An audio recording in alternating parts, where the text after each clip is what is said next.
Bom, gente, então, a função de descontinuidade é um método criado para conseguir analisar forças cortantes e momentos fletores de maneira mais simples. Ele foi estendido para fazer uma representação de função de linha elástica, dado que quando tem vários carregamentos se dificulta a análise, né? Então, por exemplo, observe, uma função como esta, como eu falei na aula, geraria uma divisão, duas divisões, três, quatro divisões, ou seja, uma função que seria quatro divisões que geraria oito incógnitas, portanto o sistema matricial já fica difícil de ser trabalhado. Então, para esse caso, surge a equação de Maclaurin.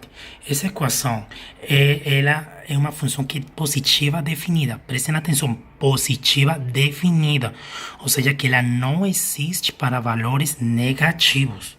O que quer dizer?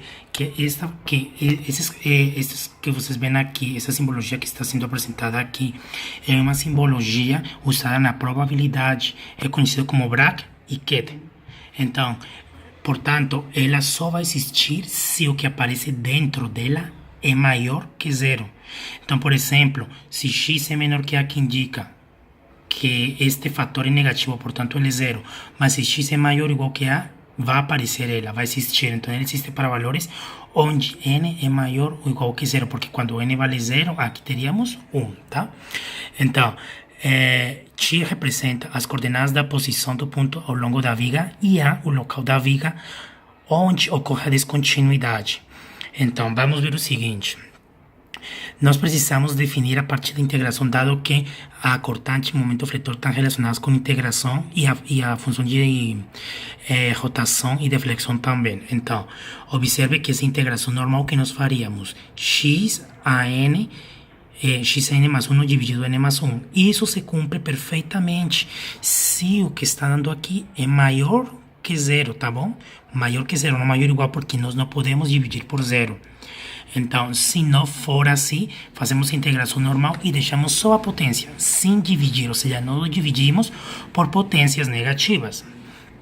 Então, essa é a tabelinha que nós precisamos. Vocês não precisam se lembrar do cisalhamento e do momento fletor, só da função W que representa o carregamento, tá? Então, olha aqui. Nesse sentido, o momento fletor está sendo considerado positivo, tá bom? X a menos 2. A força para baixo aqui está sendo considerada positiva e ele está na posição A. Olha, o momento está na posição A.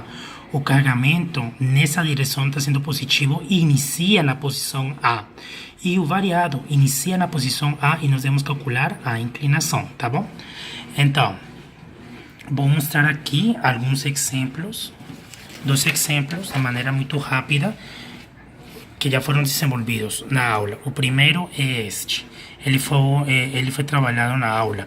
Observe, temos um carregamento variado, um uniforme embaixo e um momento que, se vemos nosso momento aqui, está oposto, certo? Ou seja, que esse momento seria negativo, tá bom? A inclinação está na mesma direção, nossa, então seria positivo. Eu criei o diagrama de corpo livre com a finalidade de encontrar RA e RB. Encontramos RA e RB, tá? Então, montei a função. Observe minha reação em A, que essa reação está para cima, certo? E observe aqui que ela deve estar para baixo para ser positiva, portanto, ela vai ser negativa, que é menos 2,75, menos 1,5 momento, M está para cima. Como calculo M? Olha, 6 menos 3, que é a posição final da viga, não é?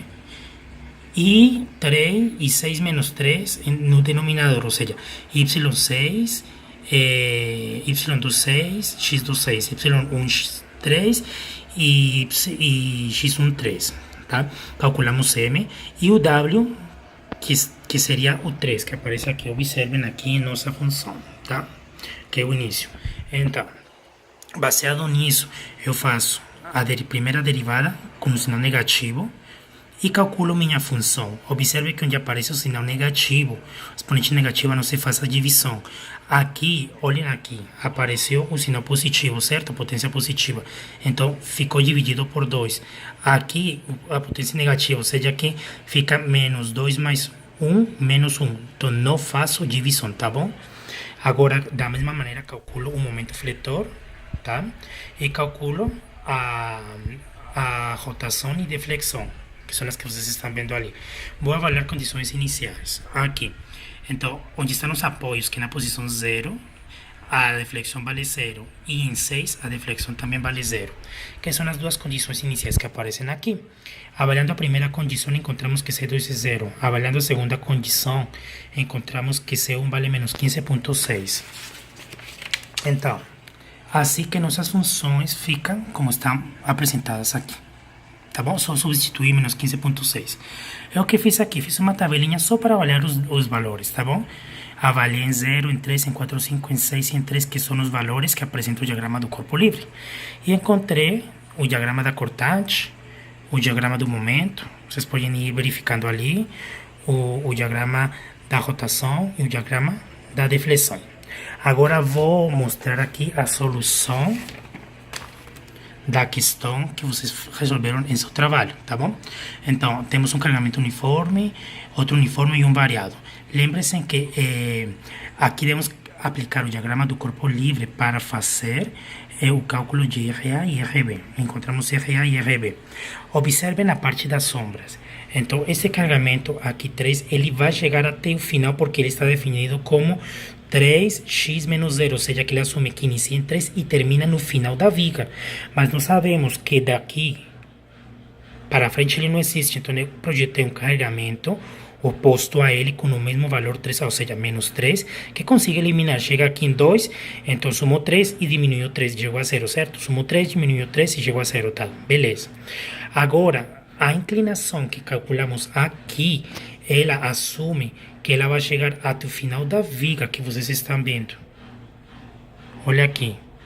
Só que nós sabemos que isso é mentira, porque ele só chegou até esta parte, tá bom? Então, eu calculei esta área e projetei a mesma área aqui embaixo. Então, para fazer o corte ou a eliminação dessa área, observem que ela ficou 5,33, essa altura ali, tá bom? Então, fazendo as contas aqui, base vezes altura, é o mesmo triângulo que aparece aqui, é o mesmo triângulo que aparece aqui, certo? Porque tem na mesma base e tem na mesma altura, então fica fácil encontrar os valores. Agora, a área base vezes altura, 2 vezes 16 terços dividido 2, dá 16 dividido 3, e 16 dividido 3 é 5,33, ou seja, a mesma área, tá bom? Calculo a inclinação, M2, que é y2 menos 0, x2 menos 0, certo? Que é o que aparece aqui, e dá 8 dividido 3. Então, já encontrei M2, tá? Então, vamos ver o seguinte. Agora, eu coloquei minha equação, o W é RA, W, M, M1, menos W1 e M2. Observem que eu não estou usando este valor aqui, 4, que está aqui na questão, tá? Que é o mesmo que aparece aqui, porque não estou usando ele. Esse foi um erro que aconteceu em alguns trabalhos. Então, observem que quando eu projeto a área para cima, eu só elimino isso, ou seja, que eu já estou incluindo toda a área, porque ele vai calcular a área daqui até o final da figura e até o final da altura, tá bom? Então, se eu consigo eliminar só esta parte, então eu já incluí esta parte aqui, que foi o que eu fiz. Então, menos 7,15, 3...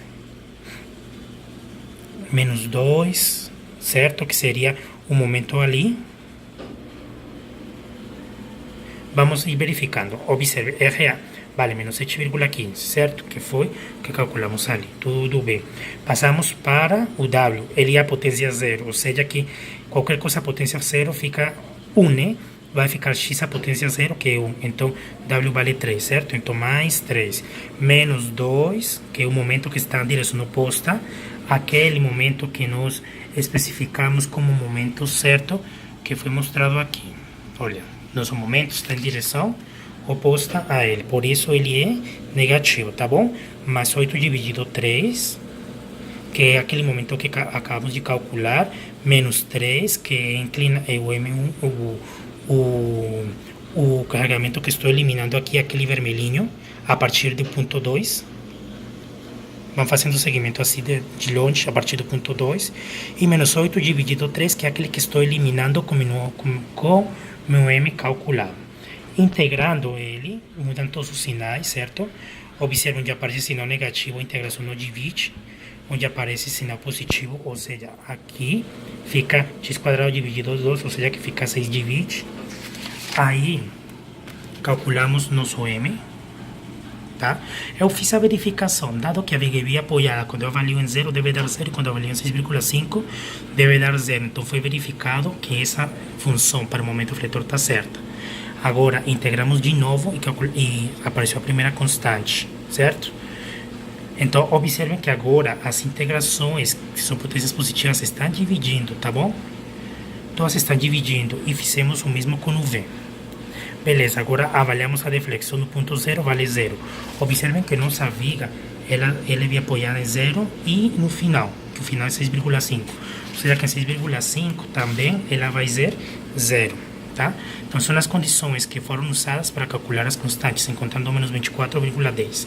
Substituímos elas e deu isto, que era o trabalho, calcular a equação da linha elástica. Pronto. Agora eu fiz a tabelinha adicional para conseguir traçar o diagrama das 4 funções. Então, olha aqui, nosso momento fletor, vamos fazendo o segmento, nossa cortante, nossa deflexão, nossa rotação, perdão, aqui, e nossa deflexão. Então, minha sugestão é, refaçam a questão e vão comparando parte por parte, façam a avaliação. Por que quero que façam a avaliação e os gráficos? Porque na prova vai cair traçado de gráficos.